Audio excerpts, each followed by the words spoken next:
আজকে হলো bar council প্রস্তুতি। এটা হলো 4 বার কাউন্সিল পরীক্ষা প্রস্তুতি 4 নম্বর দণ্ডবিধি। আমরা দণ্ডবিধি আজকে প্রশ্ন নম্বর হচ্ছে 44। হ্যাঁ, দেহ মানব জীবন সংক্রান্ত অপরাধ সমূহ কোন অধ্যায় আছে? তাহলে 4th অধ্যায়, 16তম অধ্যায়, 17তম অধ্যায়, 21তম অধ্যায়। তাহলে 4th অধ্যায়, 16তম অধ্যায়, 17তম অধ্যায়, 21তম অধ্যায়। তাহলে আমাদের দেহ জীবন সংক্রান্ত অপরাধ সমূহ কোন অধ্যায় আছে? হলো 16তম অধ্যায়। আর একটা বিষয় বলে দিই, সেটা হচ্ছে যে আপনাদেরকে যখন যে প্রশ্নটা আপনি পাবেন, পড়ার সময় আপনি সবগুলো বিষয়ে পুঙ্খানুপুঙ্খানু পড়বেন, যাতে আপনার সুবিধা হয় আপনার জানার জন্যে যে 4th অধ্যায় আছে। 4th অধ্যায়ে কি আছে? দণ্ডবিধি 1860-এর 4th অধ্যায়ে কি আছে? 4th অধ্যায় আছে সাধারণ ব্যতিক্রম। তারপর 16তম অধ্যায় আছে দেহ জীবন সংক্রান্ত অপরাধ। তারপর 17তম অধ্যায় আছে সম্পত্তি ও চুরি ও ডাকাতি। আর 21তম অধ্যায় আছে মানহানি। তাহলে আপনারা এইভাবে মানে পুঙ্খানুপুঙ্খানুভাবে পড়বেন, তাহলে আপনাদের ইজিলি একটা প্রশ্ন সম্পর্কে মনে থাকবে। আমি প্রথমে বলছিলাম যে দণ্ডবিধি মনে রাখার জন্য কিছু কৌশল বা টেকনিক আছে। সেটা হচ্ছে যে বেবি দেশ বেবি। এটা আমি গত ক্লাসে বাংলাদেশ বার কাউন্সিল পরীক্ষা প্রস্তুতি 3 নম্বর যদিও বলেছি, তারপর আবার বলতেছি যেহেতু এটা 4 নম্বর ভিডিও। তাহলে আপনাদেরকে মনে রাখতে হবে যে বেবি দেশ বেবি। আমরা জানি যে দণ্ডবিধি 1860 5টা পর্ব আছে। এই 5টা পর্ব মানে 511টা ধারা আছে এই 5টা পর্বের মধ্যে, এবং 23টা অধ্যায় আছে। তাহলে এটা হলো 1860 সালে, এই আইনটা 1860 সালে কি হয়, যেটা 1860 সালে প্রণয়ন হয়, এবং এটা 1 জানুয়ারি 1862 সাল থেকে কার্যকর হয়। আর সর্বপ্রথম এই আইনটা প্রণয়ন করা হয় 1834 সালে। এই বেসিক যে বিষয়গুলো আছে সেই বিষয়গুলো কিন্তু আপনাকে জানতে হবে। তাহলে দেহ জীবন সংক্রান্ত অপরাধ সমূহ কোন অধ্যায় আছে? এটা আছে 16তম অধ্যায়। এটা প্রশ্নের অ্যান্সার হচ্ছে খ। আর একটা বিষয় বলবো, সেটা হচ্ছে যে আমি বলছিলাম যে বেবি দেশ বেবি 5টা পর্ব, যদিও হয়তো বা 4 নম্বর ক্লাস 3 নম্বর ক্লাসটা হয়তো অনেকে মিস করবেন বা অনেকে দেখবেন না। তাই বলি যে 5টা পর্ব কীভাবে আপনারা মনে রাখবেন। আপনাদের মনে রাখতে হবে যে বেতে হচ্ছে বেসিক বিষয় বা প্রাথমিক আলোচনা। এটা কত থেকে আছে? 1 থেকে 120-এর বি ধারা পর্যন্ত। এটা অধ্যায় কত? 1 থেকে 5 অধ্যায় পর্যন্ত। তারপর হচ্ছে বি। তারপর হচ্ছে বিতে হচ্ছে বিবিধ অপরাধ, দ্বিতীয় পর্ব হচ্ছে বিবিধ অপরাধ। এটা হচ্ছে 121 থেকে 298 ধারা পর্যন্ত। এটা কততম অধ্যায়? এটা কয় অধ্যায় আছে? 6 থেকে 15তম অধ্যায় এটা আছে। তাহলে বেবি গেল। এবার হচ্ছে দেশ, দয়গাতে দেশ। তাহলে 3য় পর্ব হচ্ছে দেতে দেহ, মানব দেহ বা জীবন সংক্রান্ত অপরাধ। এটা আছে হলো 299 থেকে 307 ধারা পর্যন্ত। এটাও কত অধ্যায়? 16তম অধ্যায়। 16 কলা পূর্ণ হলো আমার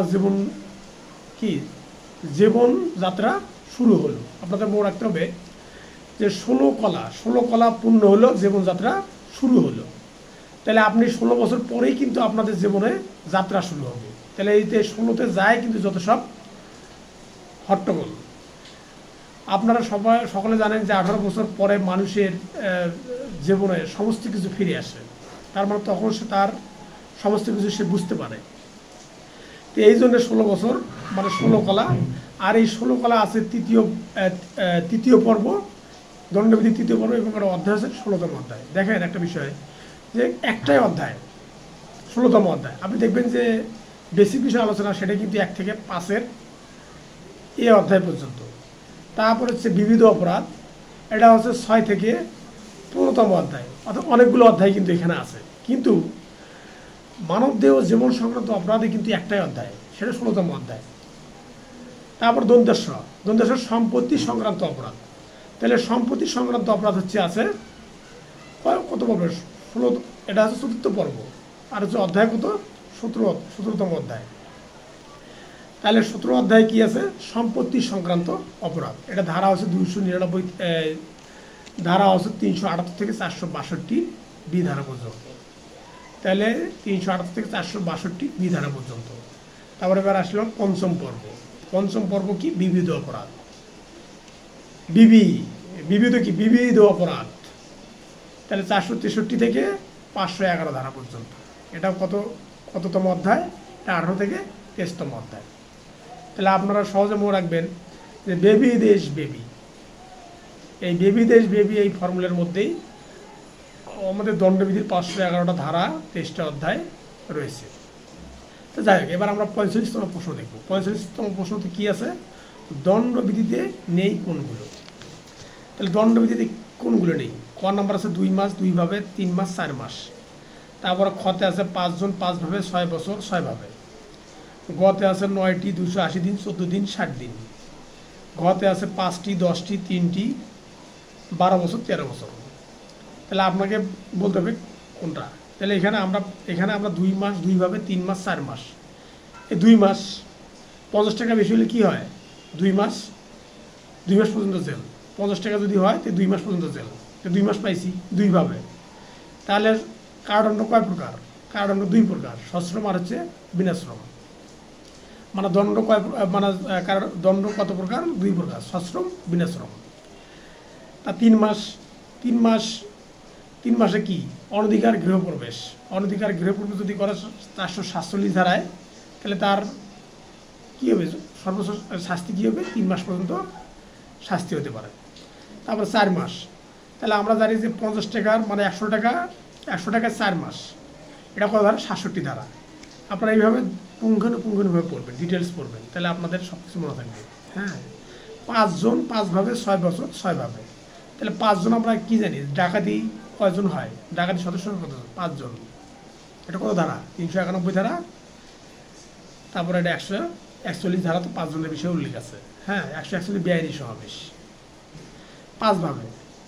তাহলে শাস্তি কয় প্রকার? শাস্তি 5 প্রকার, 53 ধারা।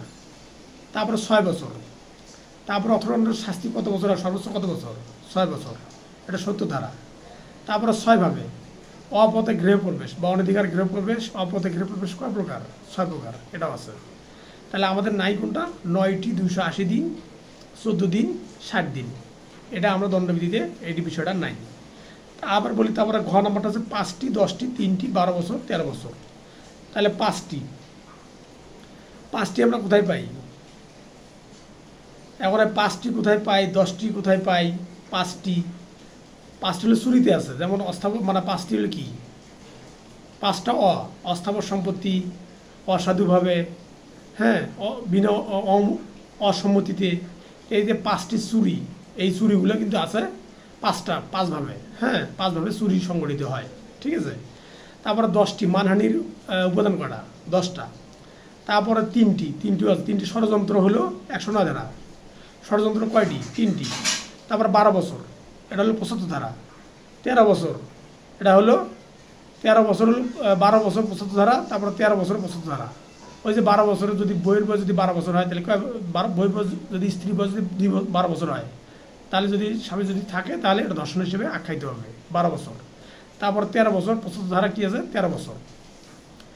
যদি স্ত্রীর বয়স 13 বছর হয়, তাহলে তো যা বিনা সম্মতি সহকারে, সম্মতি সহ যদি 12, স্ত্রীর বয়স যদি 12 বছর হয় এবং সম্মতি সহ যদি স্ত্রীর সম্মতি সহ যদি থাকে, তারপর ধর্ষণ হিসেবে আখ্যায়িত হবে। আবার স্ত্রীর বয়স যদি 13 বছর হয়, তার বিনা সম্মতিতে, সেটা কী হবে? ধর্ষণ হবে।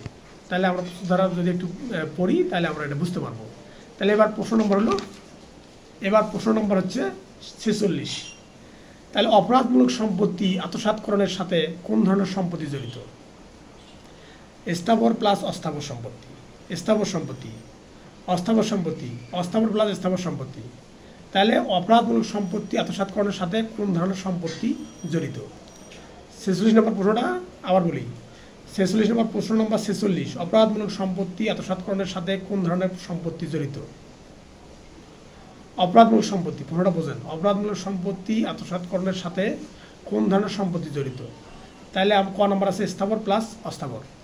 খ আছে স্থাবর, গতে আছে অস্থাবর, ঘতে আছে অস্থাবর প্লাস স্থাবর সম্পত্তি প্লাস অপরাধ এটা এটা আছে। তাহলে আমাদের অপরাধমূলক সম্পত্তি আত্মসাৎকরণের সাথে জড়িত কোন ধরনের সম্পত্তি জড়িত? অপরাধমূলক সম্পত্তি আত্মসাৎকরণ, এটার সাথে হলো অস্থাবর সম্পত্তি জড়িত। তাহলে প্রশ্ন হবে হলো অস্থাবর সম্পত্তি জড়িত। তাহলে 403 ধারা অপরাধমূলক সম্পত্তি আত্মসাৎকরণ। আমরা জানি যে অপরাধমূলক সম্পত্তি আত্মসাৎকরণ কয় ধারায়? 403 ধারায়। আর 405 ধারায় কি আছে? অপরাধমূলক বিশ্বাসভঙ্গ। তাহলে আপনাদের 403 আর 405, একটা হলো অপরাধমূলক, এই যে অপরাধমূলক সম্পত্তি আত্মসাৎকরণ, আর হলো 405-এ অপরাধমূলক বিশ্বাসভঙ্গ। এবার 47 নম্বর প্রশ্ন, ধারার উদাহরণ ঠিক নেই। সৈনিকের গুলি চালানো 76 ধারা, আত্মরক্ষার উদ্দেশ্যে খুন 79 ধারা, কুটারের বাট খুলে নিহত করা 82 ধারা, জাহাজ প্লাস নৌকার ডুবানো প্রসঙ্গ 81 ধারা। এই যে আপনি উদাহরণ থেকে একটা প্রশ্ন কিন্তু চলে আসছে। তাহলে উদাহরণ থেকে যে প্রশ্নটা চলে আসছে সেটা কিন্তু আপনাকে কিন্তু খুব টেকনিক্যাল উত্তরটা দেওয়া লাগবে, যে এই সেই জন্য আপনাদের সবগুলো ধারার কী করতে হবে? উদাহরণগুলো পড়তে হবে।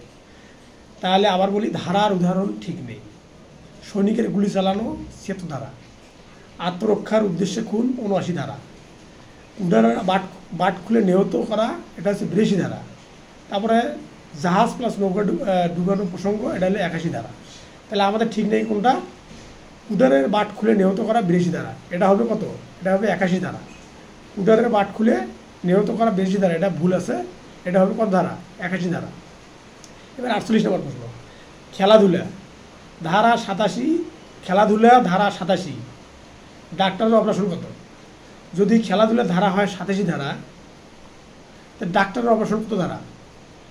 তাহলে আপনাদেরকে মনে রাখতে হবে যে আমাদের হলো, তাহলে এটা কোনটা অ্যান্সার হবে? তো এখানে বলা আছে 80 ধারা, 88 ধারা, 93 ধারা, 95 ধারা। তাহলে আমাদের 88 ধারা হবে ডাক্তারের অপারেশন। ডাক্তারের অপারেশন 80 ধারা কি? সম্মতিতে ডাক্তারের অপারেশন। আমরা দণ্ডবিধি 1860-এর কী পাই? আমরা দণ্ডবিধি 1860-এর 88-তে সম্মতিতে ডাক্তারের অপারেশন। তাহলে এমনি একটা প্রশ্ন তুলে দিয়ে আপনাকে বলবে যে এটা কত ধারার মধ্যে আছে। তাহলে আপনাকে যদি এইভাবে প্রশ্ন করা হয় তাহলে কিন্তু আপনি কিন্তু আটকে যাবেন, যে ডাক্তার খেলাধুলার ধারা হলো 87 আর ডাক্তারের ধারা কত? ডাক্তারের ধারা হলো 88। মানে খেলাধুলা যদি ফুটবল খেলা যদি প্রতিপক্ষের আঘাতে যদি কেউ মারা যায় তাহলে অপরাধ বলে এটা গণ্য হবে না। এটা কত ধারা? এটা হলো 87 ধারা। আর ডাক্তারের সম্মতিতে যদি কোনো অপারেশন হয় তাহলে সেই রোগী যদি মারা যায় তাহলে সেটা অপরাধ বলে গণ্য হবে না। কত ধারা? এটা হচ্ছে 88 ধারা। আপনারা একে বিবরণ সহকারে পড়বেন, তাহলে আপনাদের সব কিছু মাথার মধ্যে থাকবে। এবং আপনাদের সবচেয়ে ভালো বুদ্ধি হচ্ছে এটা, যে আপনারা পড়বেন, পাশাপাশি আমার গল্প শোনেন না শোনেন, কিন্তু পড়ার চেষ্টা করবেন। পড়লে পারে তাহলে কী হবে? আপনাদের এইগুলো খুলে যাবে। এবার হলো 49 নম্বর প্রশ্ন। প্রশ্ন নম্বর কত? 49। সত্য নয় খুন 4টি, খুনের বদল কটা? 4টে। খ নম্বর অপরাধমূলক হত্যা 5টি, চুরি 10টি, তারপর মানহানি 10টি। তাহলে কোনটা উত্তর হবে? উত্তর হবে যে চুরি 10টি। চুরির কি উপাদান 10টা? চুরির কিন্তু উপাদান 10টা না, চুরির উপাদান হবে 5টা। তাহলে এটা গ নম্বর উত্তর। এবার 50 নম্বর প্রশ্ন, অপহরণের সাথে জড়িত নয়। অপহরণের সাথে জড়িত নয় কোনটা? 2 প্রকার, ছেলে 14 বছরের কম, মেয়ে 16 বছরের কম, বয়স বিবেচ্য নয়। কোনটা হবে? এটা হবে ঘ নম্বরটা, বয়স বিবেচ্য নয়। এটা হবে উপবাহন। ঠিক আছে? তাহলে 2 প্রকার, ছেলে 14 বছরের কম, গ নম্বর মেয়ে 16 বছরের কম, বয়স বিবেচ্য নয়। এটা হবে উপবাহন। আসলে ক খ গ বলতে সময় লাগে। যাই হোক, এবার হলে 11 নম্বর প্রশ্ন, মানহানি হয় না কোন ক্ষেত্রে? এই মানহানি হয় না কোন ক্ষেত্রে? জনকল্যাণের সতর্কতা, আদালতের কার্য বিবরণীর রিপোর্টের প্রকাশ, জনমঙ্গলের জন্য সত্য দোষারোপ করা, সবগুলোই। মানহানি হয় না কোন ক্ষেত্রে? এখন যদি এরকম একটা প্রশ্ন করে, তো মানহানি হয় না কোন ক্ষেত্রে? জনকল্যাণের সতর্কতা, আদালতের কার্য বিবরণীর রিপোর্ট প্রকাশ, জনমঙ্গলের জন্য সত্য দোষারোপ করা, সবগুলোই। অ্যান্সার হবে সবগুলোই। 52 নম্বর প্রশ্ন, দণ্ডবিধি সংক্রান্ত ঠিক তথ্য নয়। দণ্ডবিধি সংক্রান্ত ঠিক তথ্য নয়। তাহলে দিন 7 দিন, 14 দিন, 20 দিন। তার মাস 2 মাস 3 মাস 6 মাস, তারপরে বছর 15 বছর 15 বছর, তারপরে বছর 9 বছর 12 বছর 14 বছর 16 বছর 18 বছর 20 বছর 30 বছর। তাহলে দণ্ডবিধির সংখ্যা তো ঠিক তথ্য নয়, তাহলে বছর 15 বছর, তো 15 বছর ঠিক নয় এটা। এখন যদি প্রশ্নগুলো আপনি পড়েন যে দিন 7 দিন, 7 দিন কি মৃত্যুদণ্ডের আপিল কত দিন? 7 দিন। তারপরে নির্জন কারাবাস কয় দিন? 14 দিন। 20 দিন কি? 20 দিন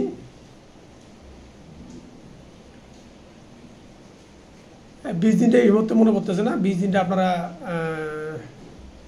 মানে রিভিউ করার জন্য মানে রিভিউ করার জন্য 20 দিন সময় আছে বা এরকম একটা কিছু হবে, যাই হোক আপনারা জেনে নেবেন। তারপর হচ্ছে মাস 2 মাস, তাহলে 50 টাকা নিচে হলে কয় মাস কারাদণ্ড দিতে পারবে? 2 মাস।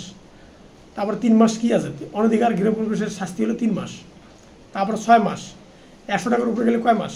6 মাস। 4 মাসের উপরে 6 মাস, মানে 4 মাসের 100 টাকার উপরে গেলে 100 টাকা যখন উপরে যাবে সেটা হলো 4 মাসের বেশি তারা জেল দিতে পারবে। হ্যাঁ, এইভাবে বিবরণগুলো সব করতে হবে। তারপর বছর 9 বছর 12 বছর 14 বছর 16 বছর 18 বছর 20 বছর 30 বছর। তাহলে 9 বছর হলো 20 দ্বারা কি 9 বছরের শিশুর কাজ কী হবে? অপরাধ বলে গণ্য হবে না। তারপর হচ্ছে 12 বছর, 12 বছরের 30 দ্বারা, তা 12 বছরের কম 9 বছরের বেশি 12 বছরের কম, যে মানে নির্বোধ শিশুর কাজ কি অপরাধ বলে গণ্য হবে না। তারপর 14 বছর, ডাকাতির শাস্তি কয় বছর? 14 বছর পর্যন্ত, এটা হলো 395 ধারা। তারপর হলো 16 বছর, 16 বছর 18 বছর 20 বছর 30 বছর। তারপর হচ্ছে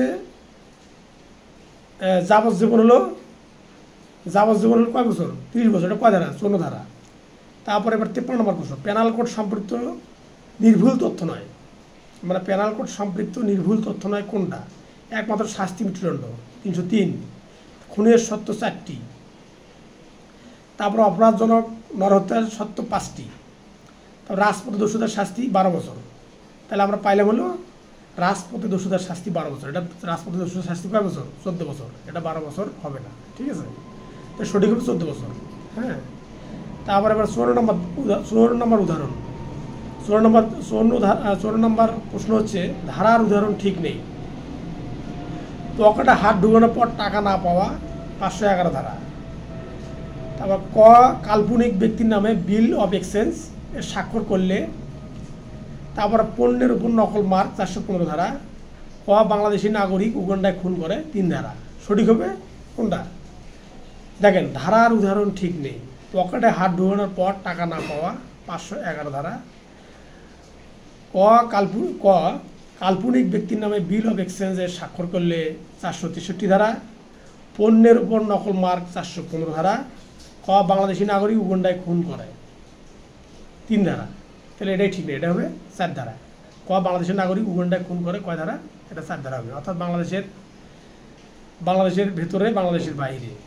তারপর হচ্ছে সম্প্রসারণ, তাহলে দণ্ডবিধি হলো 1 শিরোনাম, 2 ভেতরে, 3 বাইরে, 4 সম্প্রসারণ, মানে অর্থাৎ যে অপরাধটা বিশ্বব্যাপী সেটা কয় ধারা? সেটা হলো 4 ধারা। তাহলে এটা ঠিক নেই। তারপর খুনের উপাদান 4টি, ব্যতিক্রম 5টি, এগুলো ঠিক আছে। তাহলে এখন আমরা পড়ব হলো 55 নম্বর প্রশ্ন, ধারা ঠিক নেই। বাউন্ড অফ ল 76 ধারা। জাস্টিফাইড বাই ল 79 ধারা। ডোলি ইনক্যাপাক্স এটা হচ্ছে 82 + 83 ধারা। তারপরে ইনটক্সিকেশন 40 ধারা। তাহলে এটা মানে 40 না, 88 ধারা, অর্থাৎ বাউন্ড বাই ল 76 ধারা, জাস্টিফাইড বাই ল 79 ধারা, ডোলি ইনক্যাপাক্স 82 + 83 ধারা, তারপরে ইনটক্সিকেশন 88 ধারা। তাহলে এই ইনটক্সিকেশন কত ধারা হবে? সঠিক হবে হলে 86 ধারা। এটা দেওয়া আছে 88 ধারা। তাহলে অর্থাৎ এটাই ঠিক নেই, 88 ধারা 88 হবে না, এটা হবে 86 ধারা। 86 হলো ইনটক্সিকেটেড, তার মানে ইনটক্সিকেটেড বা 85 ধারা আছে ইনটক্সিকেশন। তাহলে আমরা ইনটক্সিকেশন কয় ধারায়? এটা আছে হলো 85 ধারায়, কিন্তু এখানে দেওয়া আছে 88 ধারা, এটাই ঠিক নেই। 56 নম্বর প্রশ্ন, সত্য নয় মৃত্যুদণ্ডের ধারা হচ্ছে 10টি, সম্পত্তি বাজেয়াপ্ত ধারা হচ্ছে 3টি, 14 বছরের কারাদণ্ড, 392 দস্যুতার শাস্তি, যাবজ্জীবন কারাদণ্ড 54 সঠিক মানে 54 ধারা। তাহলে ঠিক নেই হলে যাবজ্জীবন কারাদণ্ড 54 ধারা, যাবজ্জীবন কারাদণ্ড কি 54 ধারায়, যাবজ্জীবন কারাদণ্ড হবে 55 ধারায়, তাহলে এটা ঠিক নেই। 57 ধারা, পেনাল কোডে জরিমানা নয় 10 টাকা, 50 টাকা, 100 টাকা, 100 টাকা, 500 টাকা, 1000 টাকা, 200 টাকা, 500 টাকা, 100 টাকা, 20,000 টাকা, 2,000 টাকা, 3,000 টাকা, 10,000 টাকা। তাহলে পেনাল কোডের জরিমানা নয় হলো 20,000 টাকা, 20,000 টাকা, 2,000 টাকা, 3,000 টাকা, এটা ঠিক নেই। এবার হচ্ছে 58 ধারা, ভুল কোনটি? প্রথম শাস্তির ধারা 109, সাধারণ ব্যতিক্রম 31টি ধারা, গুরুতর অপরাধ 60টি, মানহানির ব্যতিক্রম 10টি। তাহলে ভুল কোনটি? তাহলে ভুল হবে কোনটা? গুরুতর আঘাত কটা? গুরুতর আঘাত হচ্ছে 8টা, এটা দেওয়া আছে কটা? 7টা। তাহলে আপনাদেরকে তারপর প্রথম শাস্তির ধারা হলো 109, এটাও ঠিক আছে। সাধারণ ব্যতিক্রম 31টি ধারা, এটাও ঠিক আছে।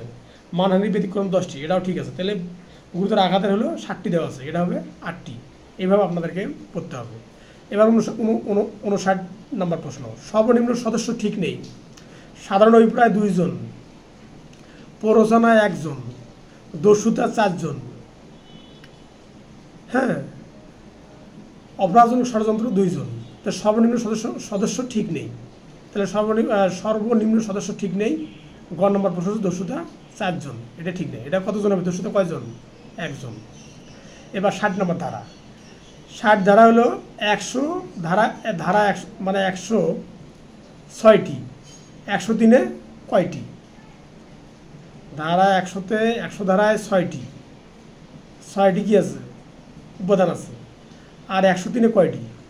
তাহলে 2টি, 3টি, 4টি, 5টি। তাহলে 100 ধারা যদি 6টা উপাদান থাকে, তাহলে 103 ধারা কয়টা উপাদান আছে? 4টি।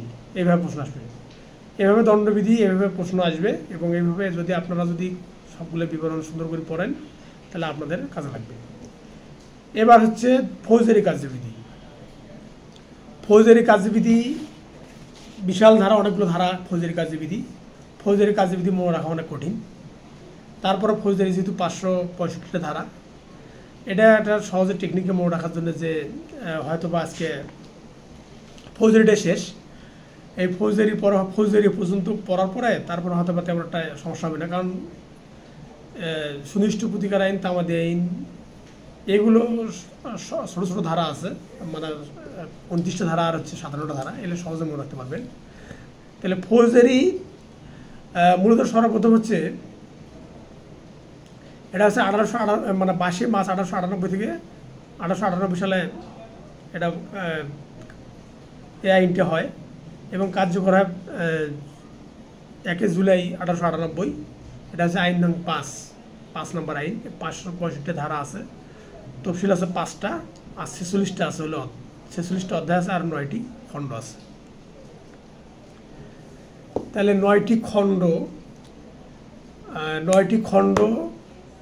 46টা অধ্যায় কীভাবে মনে রাখতে হবে সে বিষয়গুলো একটু খালি সামান্য টাচ দিই, যদিও এর আগের ভিডিওতে কম বেশি এগুলো আলোচনা করছি। তারপর একটা টাচ দিই।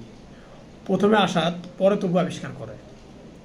যদি আপনি এটা মনে রাখতে পারেন, তাহলে আপনার ফৌজদারি কার্যবিধির কী হবে, ফৌজদারি কার্যবিধির সমস্ত কেরামতি আপনি বুঝতে পারবেন। তো প্রথমে আসাদ, পরে তবু আবিষ্কার করে। তো প্রথমে 1 নম্বর, মানে 9টা খণ্ড আমি বলতেছি। প্রথম খণ্ড হচ্ছে প্রথমে, দ্বিতীয় খণ্ড হচ্ছে আ, দ্বিতীয় খণ্ড হচ্ছে দন্তের সা, 4 নম্বর খণ্ড হচ্ছে দ, 5 নম্বর খণ্ড হচ্ছে ত, তপু, তারপরে পু হলো 6 নম্বর খণ্ড, তারপরে আবিষ্কার, আ হচ্ছে 7 নম্বর খণ্ড, বিতে হচ্ছে 8 নম্বর খণ্ড, দন্তের স হচ্ছে 9 নম্বর খণ্ড। তাহলে প্রথম খণ্ড প্রাথমিক বিষয়, প্রথমে আসাদ, পরে তপু আবিষ্কার করে। তাহলে প্রথমে প্রাথমিক বিষয়, এটা হলো 1 থেকে 5 ধারা। আমাদের প্রথম খণ্ড শেষ। এবার দ্বিতীয় খণ্ড হচ্ছে আ, আদালতের শ্রেণীবিভাগ। আতে হচ্ছে আদালতের শ্রেণীবিভাগ, এটা হচ্ছে 6 থেকে 41 ধারা। দ্বিতীয় খণ্ড শেষ। এবার তৃতীয় খণ্ড দন্তের সা, মানে সাধারণ বিধানাবলী, আসাদ, দন্তের সা আসাদ। তাহলে সাধারণ বিধানাবলী, এটা 42 থেকে 105 নম্বর ধারা। এবার চতুর্থ খণ্ড।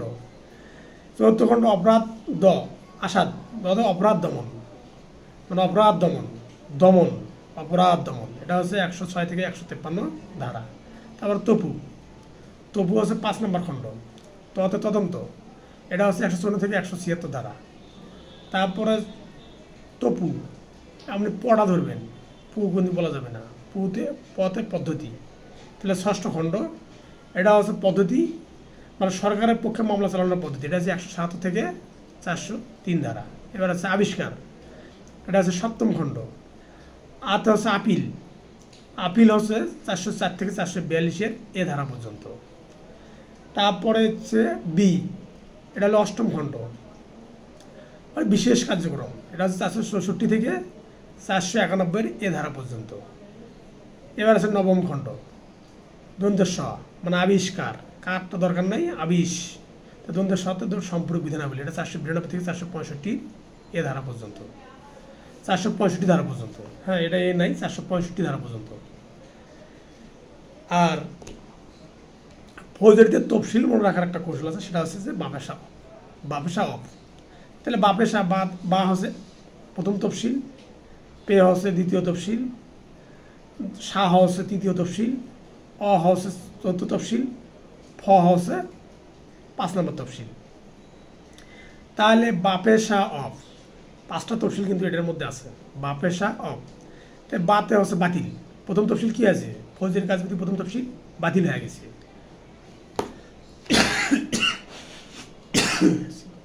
সরি, প্রথম তফসিলটা বাতিল হয়ে গেল। এবার বাপেশা পে, তাহলে দ্বিতীয় তফসিলে পেনাল কোডের অপরাধের অপরাধ, পেনাল কোডের অপরাধ কয়টা কলম আছে, 8টা কলম। পেনাল কোডের অপরাধের কয়টা কলম আছে, 8টা কলম আছে। ওখানে দেখবেন জামিনযোগ্য, জামিন অযোগ্য, মীমাংসাযোগ্য, মীমাংসাযোগ্য, মানে কোন সিনিয়র ম্যাজিস্ট্রেট বিচার করতে পারবে, কোন আদালতে বিচার হবে, কী ধরনের শাস্তি, এই 8টা কলম আছে। এটা হচ্ছে পেনাল কোডের অপরাধের বিবরণ দেওয়া আছে, মানে এখানে কে কী করবে, জামিনযোগ্য না জামিন অযোগ্য, এগুলো দেওয়া আছে। তাহলে পেয়ে গেল। এবার দন্তে সাথে হচ্ছে সাধারণ ক্ষমতা সমূহ। তো সাধারণ ক্ষমতা সমূহ 3 নম্বরে, মানে তৃতীয় তফসিলে আছে সাধারণ ক্ষমতা সমূহ। আর চতুর্থ তফসিল বাপেশা অফ, অতে হচ্ছে অতিরিক্ত কার্যক্রম সমূহ, অতিরিক্ত ক্ষমতা সমূহ। ম্যাজিস্ট্রেট দেখবেন যে ম্যাজিস্ট্রেটের অতিরিক্ত ক্ষমতা সমূহ দেওয়া আছে চতুর্থ তফসিলে। তারপর 5 নম্বর তফসিলে আছে ফরম সমূহ। তাহলে বাপেশা অফ, তাহলে 5টা তফসিল যেহেতু ফৌজদারি কার্যবিধি আছে, 5টা তফসিল শেষ। তারপরে আপনাদের 9টা খণ্ড, 9টা খণ্ড হলো প্রথমে আসাদ, পরে তবু আবিষ্কার করে, 9টা খণ্ড এটার মধ্যে আছে। তারপরে ধারা আছে 501 থেকে 565টা, এবং এই 46টা অধ্যায় এটার মধ্যে রয়েছে। এবং আপনাদেরকে একটি টেকনিকে এই অধ্যায়গুলো মনে রাখতে হবে, ধারাগুলো যদি মনে রাখতে পারেন তাহলে অধ্যায়গুলো তেমন একটা বেশি গুরুত্বপূর্ণ নয়, কিন্তু অধ্যায়টা বেশি গুরুত্বপূর্ণ হচ্ছে দণ্ডবিধিতে। তো যাই হোক, এখন 60 নম্বর 61 নম্বর প্রশ্ন, বিশেষ কার্যক্রম কোনটি নির্দেশ করে। এখন প্রশ্ন আছে বিশেষ কার্যক্রম কোনটি নির্দেশ করে। ফৌজদারি কার্যবিধি 1898 এর বিশেষ কার্যক্রম কোনটি নির্দেশ করে, এই ধরনের একটা প্রশ্ন আসবে। তাহলে এখানে আছে উন্মাদ হেভিয়াস কর্পাস রিট, মানে উন্মাদ হেভিয়াস কর্পাস রিট। তারপর হচ্ছে কমিশন প্লাস জামিন, অনিয়ম কার্যক্রম সহজাত ক্ষমতা, ঘ নম্বর পূর্বদণ্ডিত ব্যক্তি প্লাস জামিন। তাহলে বিশেষ কার্যক্রম কোনটা নির্দেশ করে, এটা হচ্ছে উন্মাদ প্লাস হেভিয়াস কর্পাস। হ্যাঁ, তো এখন উন্মাদ হলো, এটা হচ্ছে বিশেষ আইন। হ্যাঁ, রিট হলো, রিট 5 প্রকার, 491 ধারা, সংবিধানে 102 অনুচ্ছেদ। হ্যাঁ, এই যে হেভিয়াস কর্পাস যে একটা হেভিয়াস কর্পাস যেটা 491 ফৌজদারি কার্যবিধি 1898 491 ধারায় আছে, এই হেভিয়াস কর্পাসটা অনেকটা 100 সংবিধানে 102 অনুচ্ছেদের রিটের মতো, যেটা আসলে যদি কারো অধিকার বা কোনো বিষয় যদি আইন যদি না থাকে, সেটা যাতে হাইকোর্ট বিভাগ রিট করার মাধ্যমে হেভিয়াস কর্পাস ক্ষমতা প্রয়োগ করে এটা কিন্তু তারা সমাধান করতে পারে। তাহলে আমাদের ওখানে উত্তর হবে যে উন্মাদ এবং হেভিয়াস কর্পাস রিট এটা হচ্ছে বিশেষ আইন। তাহলে আমাদের 61 নম্বর প্রশ্ন শেষ। এবার 62 নম্বর প্রশ্ন, ফৌজদারি কার্যবিধি অনুসারে কোনটি ঠিক নয়। বিনা পরোয়ানায় গ্রেপ্তার 9টি, তল্লাশির কারণ 3টি, তার রায়ের বিষয়বস্তু 5টি, রিভিশন আদালত 2টি। তাহলে আপনাদেরকে বলতে হবে কোনটা ঠিক না। তো বিনা পরোয়ানা গ্রেপ্তার 9টি, এটা ঠিক আছে, 14 ধারায় আছে এটা। তারপর তল্লাশি কারণ 3টি, এটা 100 ধারায় আছে, এটাও ঠিক আছে, সার্চ ওয়ারেন্ট যেটাকে বলা হয়। তারপর রায়ের বিষয়বস্তু 5টি, এটা কিন্তু ঠিক নেই। রায়ের বিষয়বস্তু কয়টা? রায়ের বিষয়বস্তু হলো 4টে। কী কী? বিষয়, সিদ্ধান্ত, ধারা, সিদ্ধান্ত। মানে বিষয়, সিদ্ধান্ত, ধারা, সিদ্ধান্ত। তারপরে বিষয়, তারপর ওটা বিবেচ্য বিষয়, বিষয় থাকবে, সিদ্ধান্ত থাকবে, ধারা থাকবে, আবার ওটা সিদ্ধান্ত থাকবে যে কোন সিদ্ধান্ত নেওয়া হলো কোন ধারার প্রেক্ষিতে। তাহলে আমাদের এটা ঠিক, এটা হলো, এটা আমাদের ঠিক নেই। এটা হলো 4টে বিষয়।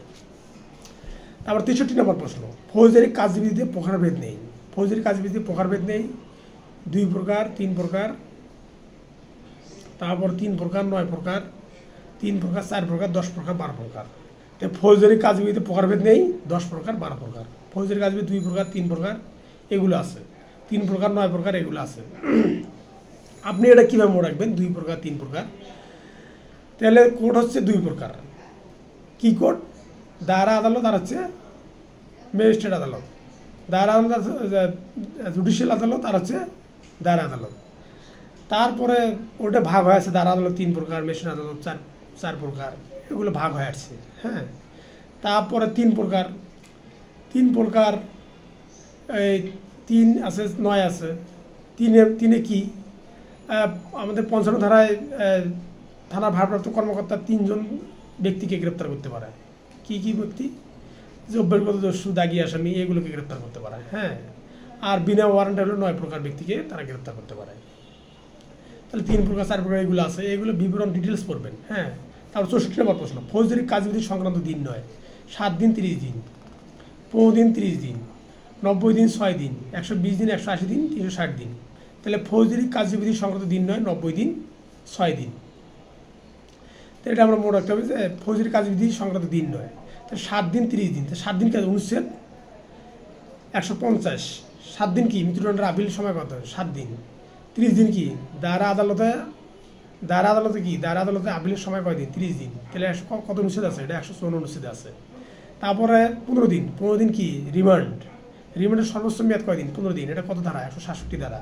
30 দিন হুলিয়া, মানে হুলিয়াদারির সময় দেয় কয় দিন? 30 দিন, 87 ধারা আছে। তারপর 90 দিন। 90 দিন হচ্ছে রিভিশন। হাইকোর্ট বিভাগের রিভিশন কয় দিনে করবে? 90 দিনের সময় আছে। এটা কত ধারা? এটা কত অনুচ্ছেদে আছে? এটা কত ধারা আছে? 442-এর এ ধারাতে আছে। তারপর 120 দিন। 120 দিন, এটা দেখেন 90 দিন, 6 দিন। এই 6 দিন কিন্তু এটা কিন্তু ঠিক না। 120 দিন, তাহলে তদন্ত করবো কয় ধারায়? কত দিন? 120 দিন। তারপরে 180 দিন কি? নিষ্পত্তি। ম্যাজিস্ট্রেট একটা কেস নিষ্পত্তি করবে কয় দিনে? 180 দিনে। তদন্ত কয় দিনে? 120 দিনে, 147 ধারাতে আছে। 360 দিনে কি করবে? নিষ্পত্তি করবে কে? দায়রা জজ। তাহলে এইভাবে ভাগ করে পড়তে হবে। এবার হলো 65 নম্বর প্রশ্ন, ফৌজদারি কার্যবিধিতে মাস নয়। 1 মাস, 2 মাস, 3 মাস, 4 মাস, 6 মাস, 12 মাস, কোনোটি নয়। তাহলে এখানে হবে 6 মাস, 12 মাস। তাহলে ফৌজদারি কার্যবিধিতে মাস নয় কোনটা? 6 মাস, 12 মাস। ঠিক আছে। এখন 6 মাস কি? পিপি আপিল করবে 6 মাস, 157 অনুচ্ছেদে আছে। পিপি আপিল করবে সরকারি উকিল আপিল করবে কয় দিনে? 6 মাসে, অনুচ্ছেদে আছে। 12 মাস কিন্তু নাই। 12 মাস কি আছে? একই ধরনের 3টে অপরাধ, কিন্তু এটা কিন্তু ফৌজদারি কার্যবিধিতে মাস নয়। ফৌজদারি কার্যবিধিতে মাস নয়, 12 মাস, মানে 6 মাস, 12 মাস। তো 3 মাসও আছে, 4 মাসও আছে, 1 মাসও আছে, 2 মাসও আছে। তাহলে এইগুলো আপনারা বিপিএল পড়বেন। এবার 66 নম্বর প্রশ্ন, ফৌজদারি কার্যবিধি সংক্রান্ত বছর নয়। 1 বছর, 2 বছর, 3 বছর, 4 বছর, 6 বছর, 7 বছর, 14 বছর, 15 বছর, 16 বছর। তাহলে যখন আপনারা এগুলো করবেন তখন কিন্তু আপনাদের পড়া বেশি লাগবে না, কিন্তু যদি টেকনিকে পড়েন তাহলে কিন্তু আপনি ইজিলি সবগুলো প্রশ্ন বুঝতে পারবেন। তো যাই হোক, 1 বছর, 2 বছর এটা আছে। এটা কি? 1 বছর মুচলেখা। আর কোরকের আদেশ কয় বছর? 2 বছর। এটা কয় ধারা? এটা আছে 89 ধারা। আর মুচলেখা হলে 107 ধারা। তারপর 3 বছর। 3 বছর কি? চুরির শাস্তি 3 বছর, কত ধারা? 378 ধারা। তারপরে 6 বছর, 7 বছর, এটা কিন্তু নয়। তো ফৌজদারি কার্যবিধি সংক্রান্ত বছর নয়, 6 বছর, 7 বছর। তারপরে 14 বছর, 15 বছর, 16 বছর। 14 বছর কি? বালক। 15 বছর কি? বালিকা। 16 বছর কি? বালিকা। তো ফৌজদারি কার্যবিধি সংক্রান্ত জরিমানা নয়। ফৌজদারি কার্যবিধি সংক্রান্ত জরিমানা নয় 200 টাকা, 500 টাকা, 20,000 টাকা, 25,000 টাকা, 1,000 টাকা, 3,000 টাকা, 10,000 টাকা।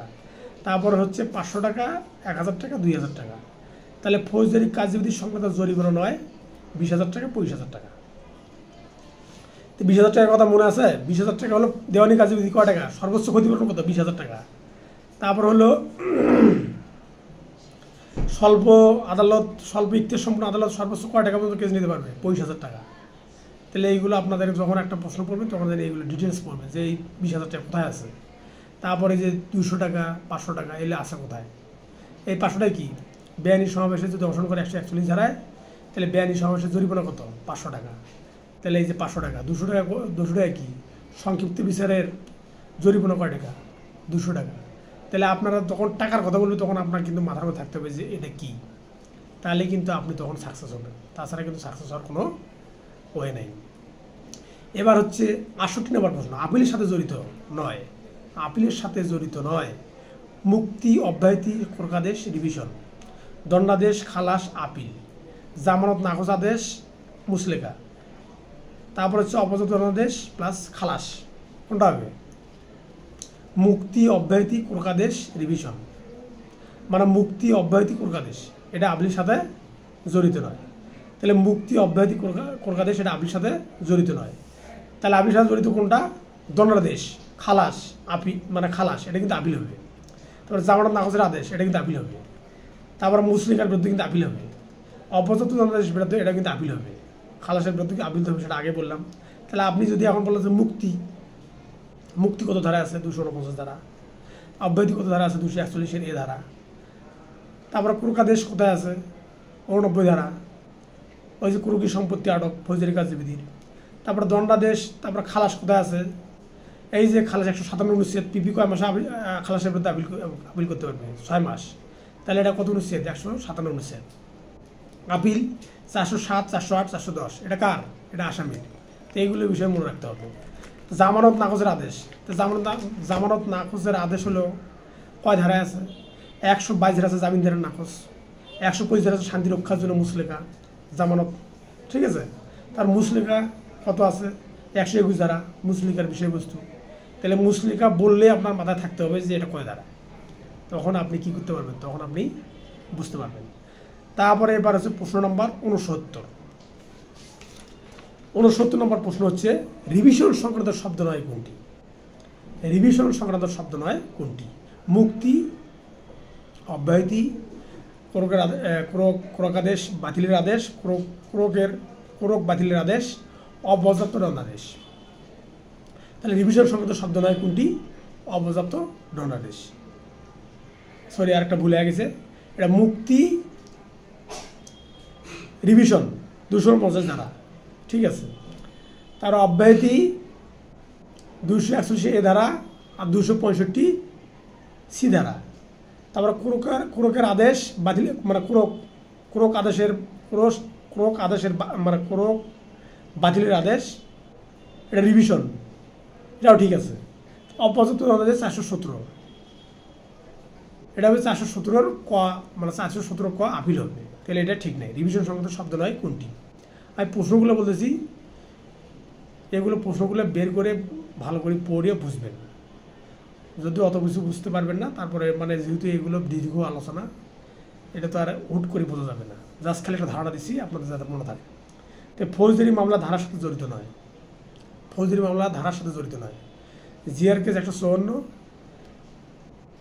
তারপর হচ্ছে ধারা 190, 193, তারপর হচ্ছে জিআর কেস 201 থেকে 205, তারপর আছে 67 ও 70 ধারা। কোনটা হবে? 167 ও 170 ধারা, মানে অর্থাৎ ফৌজদারি মামলা ধারার সাথে জড়িত নয়। তারপরে 71 নম্বর প্রশ্ন, দায়রা আদালতের সাথে জড়িত নয়, দায়রা আদালতের সাথে জড়িত নয়। রিভিশন ক্ষমতা 439 এ ধারা। মামলা আমলে নেয় 190, মামলা স্থানান্তর করেন 526 বি ধারা। তার মৃত্যুর দণ্ডাদেশ পেশ করেন 374 ধারা। মৃত্যুর দণ্ডাদেশ পেশ করেন দায়রা আদালত কয় ধারা? 374 ধারায়। মামলা স্থানান্তর করেন 526 বি ধারা। আর রিভিশন ক্ষমতা 439 এ ধারায়, ঠিক আছে? তাহলে মামলা আমলে নেয় 190 ধারা। 190 ধারা কি দায়রা আদালত মামলা আমলে নেয়? না, 190 ধারা কি মামলা আমলে নেয়? এটা ম্যাজিস্ট্রেট আদালত। তাহলে এটা ভুল আছে, এটা কত হবে? 193 ধারা, তাহলে এটা ভুল নেই। এটা হবে সঠিক অ্যান্সার। সঠিক অ্যান্সার হবে মামলা আমলে ন্যায় হলো 190 ধারা হবে না, এটা ভুল আছে। তো এইরকম মানে ছোটো ছোটো প্রশ্ন দিবি কিন্তু আপনার মাথা সব ঘুরে যাবে প্রশ্ন দেখি যে এটা কী অ্যান্সার হবে, কাছাকাছি সবগুলো অ্যান্সার হবে। তারপর 72 নম্বর প্রশ্ন, নির্বাহী ম্যাজিস্ট্রেটের ক্ষমতার সাথে জড়িত নয়। নির্বাহী ম্যাজিস্ট্রেটের ক্ষমতার সাথে জড়িত নয় 100, 105, 140, 145, 64, 65, 98, 127, 78, 126 এ, 186, 205 বি সি, 176, 176 2। এগুলো নির্বাহী ম্যাজিস্ট্রেটের ক্ষমতার সাথে জড়িত নয় কোনটা? তাহলে আপনাকে বলতে হবে এটা হলো জড়িত নয় 78 ধারা, 126 এ ধারা, 186, 205 সি ধারা নির্বাহী ম্যাজিস্ট্রেটের সঙ্গে জড়িত নয়। তাহলে ফৌজদারি কার্যবিধি 1898 নির্বাহী ম্যাজিস্ট্রেটের সাথে জড়িত কোনগুলো? 100 ধারা সাস ওয়ারেন্ট, এটা নির্বাহী ম্যাজিস্ট্রেট পরিচালনা করে।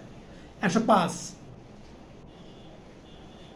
তল্লাশির আদেশ, তারপর 140 ধারা জারি করছে, তারপর 145 ধারা জমি সংক্রান্ত যে বিরোধ, তারপর 64 ধারা কি?